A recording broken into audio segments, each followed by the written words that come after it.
विधानसभा अध्यक्षपदी राहुल नार्वेकरांची एकमतानं निवड करण्यात आली। दरम्यान यानंतर सभागृहामध्ये विरोधक आणि सत्ताधाऱ्यांमध्ये टोलेबाजी पाहायला मिळाली। राहुल नार्वेकरांची पुन्हा एकदा एकमतानं विधानसभेच्या अध्यक्षपदी बिनविरोध निवड झाली आहे। मुख्यमंत्री देवेंद्र फडणवीसांनी मांडलेल्या प्रस्तावाला उपमुख्यमंत्री एकनाथ शिंदे, अजित पवारांनी अनुमोदन दिलं। दरम्यान विधानसभा अध्यक्षांच्या निवडीवर ठाकरे गटानं बहिष्कार टाकला होता। नार्वेकरांनी पुन्हा येईन असं म्हटलं नव्हतं, पण ते परत आले याचा आनंद आहे असं देवेंद्र फडणवीस म्हणाले। अध्यक्ष महोदय, मी पुन्हा येईन असं म्हटलं नव्हतं, पण तरी देखील आपण परत आलात याचा मला अतिशय मनापासून आनंद आहे। मंत्री व्हा नार्वेकरांना खासगीत सांगायचो, पण पक्षांना अध्यक्ष केलं अशी कोपरखळी जयंत पाटलांनी दिली।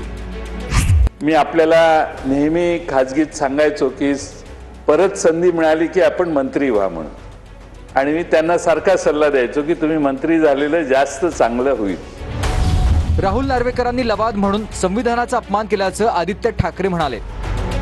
जे अध्यक्ष झालेले आहेत, ज्यांची निवड झालेली आहे, ते अध्यक्ष मागच्या वेळी देखील गेल्या 2.5 वर्षांमध्ये आपण पाहिलं असेल एक घटनाबाह्य सरकार चालवण्यासाठी मदत करत होते।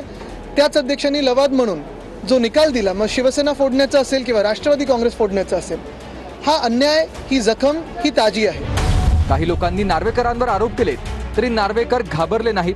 कर नाही त्याला नाही डर, उसका नाम राहुल नार्वेकर अशी शिंदेंनी शायरी म्हटली आहे। आपण संयम ठेवला, आपण कोणाला घाबरला नाहीत, म्हणून मी एकच सांगतो, कर नाही त्याला डर, त्याला नाही डर, कर नाही त्याला नाही डर, उसका नाम राहुल नार्वेकर।